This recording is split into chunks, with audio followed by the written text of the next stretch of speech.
নমস্কাৰ গাইজ। তো এতিয়া আমি আমাৰ কালাপানী আউটপোষ্ট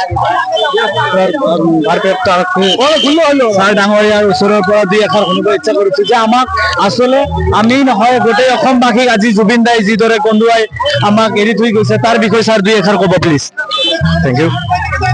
আমি নতুনকৈ কোৱাৰ দৰকাৰ নাই, আমি গম পাইছোঁ যে আমি সকলোৱে মৰমৰ জুবিন দাৰ যি অকাল বিয়োগ তাত মৰ্মাহত হৈছোঁ। আমি যিকোনো প্ৰকাৰে সমদল উলিয়াইছোঁ, যিকোনো প্ৰকাৰে আমি মৰমৰ শিল্পীজনক সন্মান দিব বিচাৰিছোঁ। এয়া আমাৰ এক সন্মান প্ৰদৰ্শনৰ প্ৰচেষ্টা, তেওঁ আমাৰ সাংবাদিক কামনা কৰিছোঁ।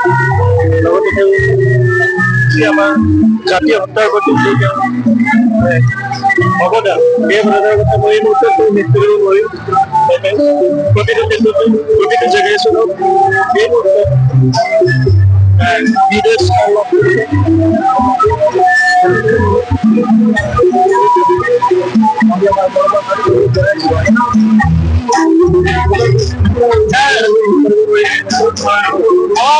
জুবিন দাকৰ আজিৰ এই শ্ৰদ্ধাঞ্জলি আমাৰ বাঘাবৰা অঞ্চলৰ ৰাইজৰ বিষয়ে আপুনি এষাৰ ক'ব।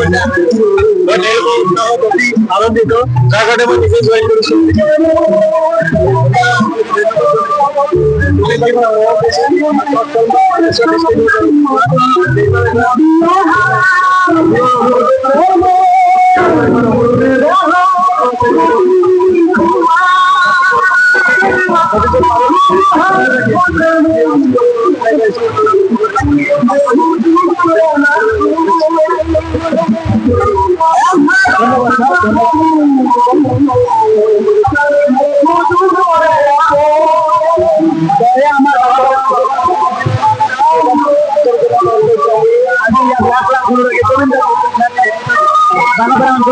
শ্ৰদ্ধাঞ্জলি জনোৱা হৈছে জুবিন দাক। আপোনালোকে সকলোৱে চাব পাৰিছে যে